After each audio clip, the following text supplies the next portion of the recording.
Hello, this is Ron Paul with your weekly update for Monday, April 17th.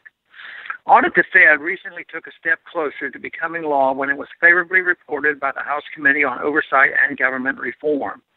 This means the House could vote on the bill at any time. The bill passed by voice vote without any objections, although the Fed defenders did launch hysterical attacks on the bill during the debate as well as at a hearing on the bill the previous week. One representative claimed that auditing the Fed would result in rising interest rates, a stock market crash, a decline in the dollar's value, and a complete loss of confidence in the U.S. economy. Those who understand economics knows that all of this is actually what awaits America unless we change our monetary policy. Passing the audit bill is the first vital step in that process, since an audit can provide Congress a roadmap to changing the fiat currency system.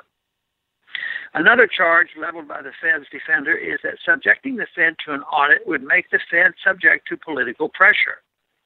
There are two problems with this argument. First, nothing in the audit bill gives Congress or the President any new authority to interfere in the Federal Reserve's operations. Second, and most importantly, the Federal Reserve has a long history of giving in to presidential pressure for an accommodative monetary policy.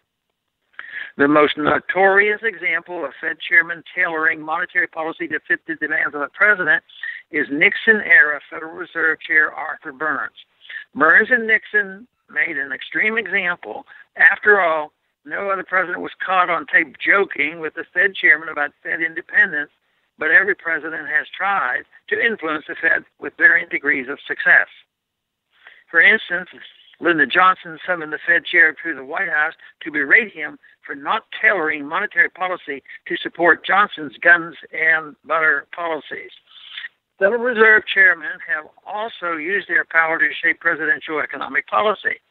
According to Maestro, Bob Woodward's biography of Alan Greenspan, Bill Clinton once told Al Gore that Greenspan was a man we can deal with, while Treasury Secretary Lloyd Bentsen claimed that the Clinton administration and Greenspan Fed had a gentleman's agreement regarding the Fed's support for the administration's economic policies.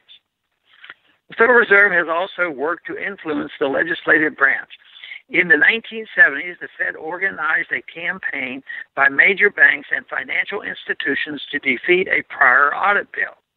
The banks and other institutions who work to keep the Fed's operation a secret are not only under the Fed's regulatory jurisdiction, but are some of the major beneficiaries of the current monetary system. There can be no doubt that as the audit bill advances through the legislative process, the Fed and its allies will ramp up both public and behind-the-scenes efforts to kill the bill. Can anyone dismiss the possibility that Janet Yellen will attempt to persuade Donald Trump to drop his support for Audit the Fed in exchange for an accommodative monetary policy that supports the administration's proposed spending on overseas militarism and domestic infrastructure? While auditing the Fed is supported by the vast majority of Americans, it is opposed by powerful members of the financial elite and the deep state. Therefore, those of us seeking to change our national monetary policy must redouble our efforts to force Congress to put America on a path to liberty, peace, and prosperity by auditing, then ending the Fed.